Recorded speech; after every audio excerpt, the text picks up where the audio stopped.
Whatto folks, Thomas Benjamin Wilde Esquire here. Lots of people across social media have asked me where my inspiration for songs comes from and how I write songs. So I thought I'd create a quick little video that gives you some information about that. If this is the kind of thing that you're interested in seeing on a regular basis, then please let me know in the comments or by way of a like. Make sure you're subscribing to me on here and on the other social media accounts as well. And let's get going.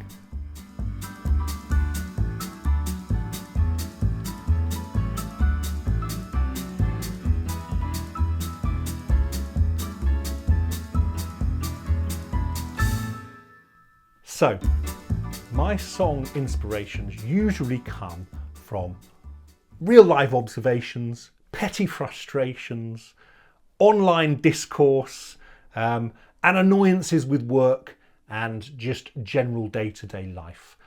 That is where the primary influence for my song subjects comes from. For example, work meetings when they could just send you the PowerPoint. Drinking as a teenager and not being able to drink a specific type of alcohol anymore because of over excess as a teenager.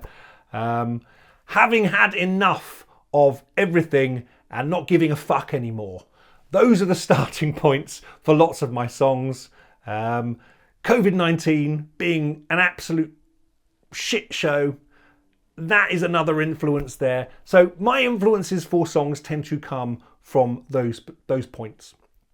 And what often happens at that point is I sit and I have a rant by way of writing lyrics or poems on my phone. And quite often it'll be in the heat of frustration that I will sit there and start typing away. And I've got various notes on my phone saved onto my phone where I have started writing lyrics or observations about things and try and put rhymes together that haven't really gone anywhere at all. But what often happens is that influence and that inspiration turns into some kind of hook line. So for example, the thing about teenage drinking turns into I can't drink cider anymore. Frustrations with work emails. Could you really not just put this in an email? Or work meetings, could you really not just put this in an email? Well, this is shit was quite an easy one, really. That speaks for itself, really. So a hook line comes along, often at that point, which then might turn into a chorus. And usually the first things I get written for my songs are the choruses. Now, before that's fully formed, I will perhaps come up with a little tune in my head. Usually that happens while I'm out walking the dog or while I'm at work. And my way of coming up with tunes is by way of whistling them. So I start whistling tunes to myself. And eventually something might stick.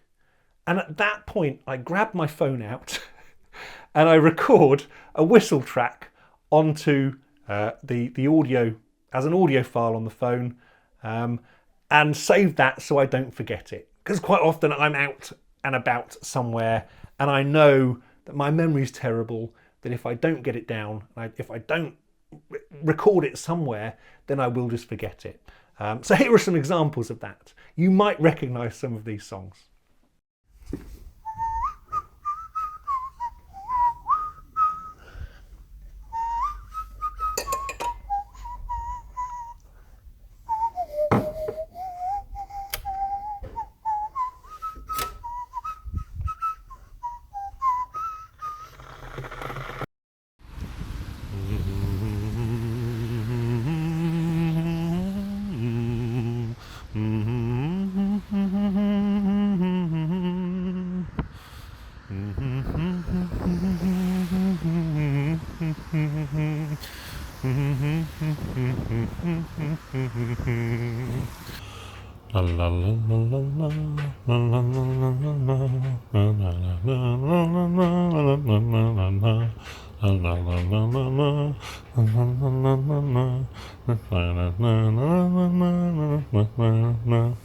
Those are the first recordings that I did of those particular songs, all saved onto my phone while I've been out and about and doing various other things.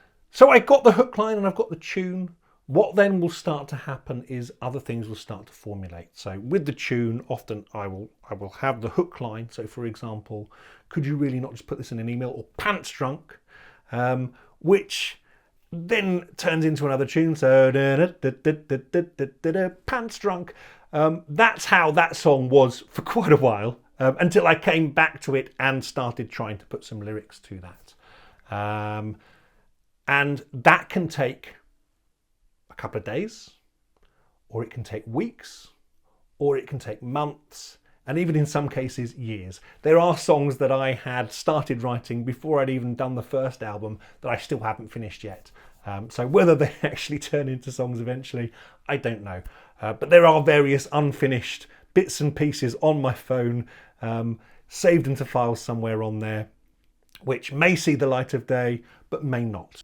After that, I then go back and start expanding a little bit more on the lyrics.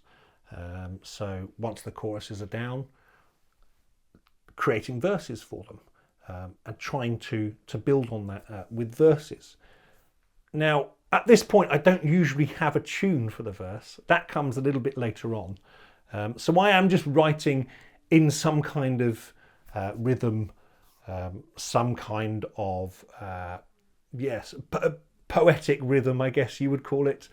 But I'm still not sure that that's going to be exactly how it ends up at the end of it all. What often helps with that is grabbing the ukulele out and starting to try and work out some chords and chord progressions to go along with it. So usually the chorus is the first thing I'll work out, and then I try and work out some chords and chord structures that will support that and will go with it and make sense with it. And then what often happens is the tunes for the verses develop from that. Now, I'm always a little bit worried about my verses because I worry that they end up sounding the same, because I find them a lot harder to actually do than the choruses. So I do try and make my verses sound different. But you can be the judge of whether that's actually the case or not. So the chords are down, the verses are in progress.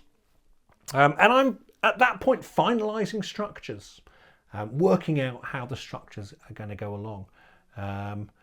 What also happens within that is I start adding middle sections to it as well.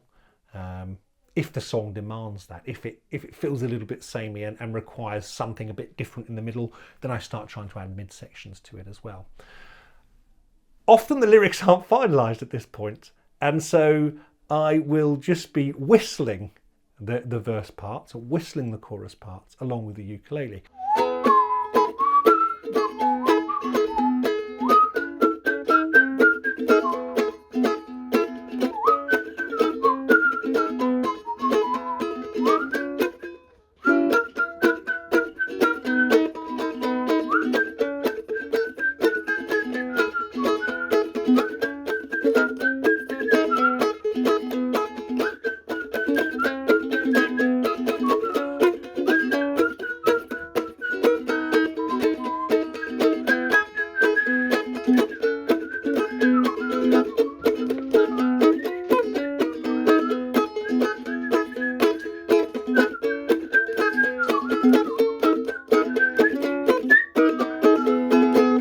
So once that's done, I then attempt to create some kind of bass line and drum track for it that I can then record over the top of.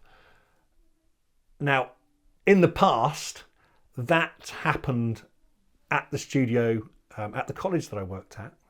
Mr. Lee Head would help me with that, my producer.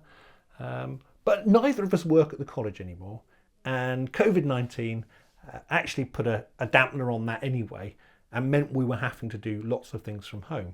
Luckily, just before the pandemic hit in, I'd invested in a whole load of recording software and this rather nifty little device, which I can connect microphones and ukuleles and banjolales and all that kind of thing to. So that connects to my laptop, and that then goes into Logic Pro X. But in Logic, they have various sample drum tracks and bass instruments and things like that, usually I sit on my keyboard just hitting the bass line out and going dum dum dum dum dum dum dum dum dum dum dum dum. That is how all of my bass lines start. It's often how they all finish as well. So yes, so a drum track, I play around with the various drums to try and create a sense of how I want the track to feel. Drums can really change that up. The drums can define the pace and the beat and the tempo really of the final track. So once I've got that down, I then do a rough recording of the ukulele or the banjolele and my vocal over the top of that to see how it sounds. Again, it might not be finalised at that point, but it gives me a sense of how I want it to go. And that allows me also to then finalise the structure of the track as well. So as I say, in the past, we used to go into the studio at the college, no more.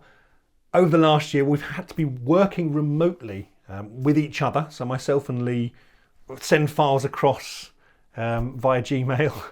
And we then also, if there's a contributor I want to use, so for example, Tom Carradine, Ben Dawson, Madam Misfit has also been contributing to one of my tracks recently. I then have to send the audio files across to them so that they can record their part at home as well. Now, a lot of musicians do have recording facilities at home, but not everybody does. So that can be a little bit challenging as well. Enough for action, but that time isn't now. Soon we can start planning for what may come to be. But what I could really use right now is a bacon roll and a cup of tea. I don't need positive affirmations, I need to scream and bawl. All the unrealistic expectations won't help with this at all. This is shit. Oh, this is shit. I'm not expecting answers because they're out of your remit. I'm not looking for solutions, just for someone to admit that this is shit, this is shit, this is shit. So that then comes back to me and I get a feel for what the final song is going to sound like.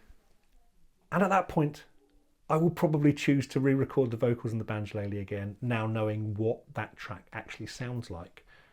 Because it does change up the feel of a song completely when you start adding other instruments into it.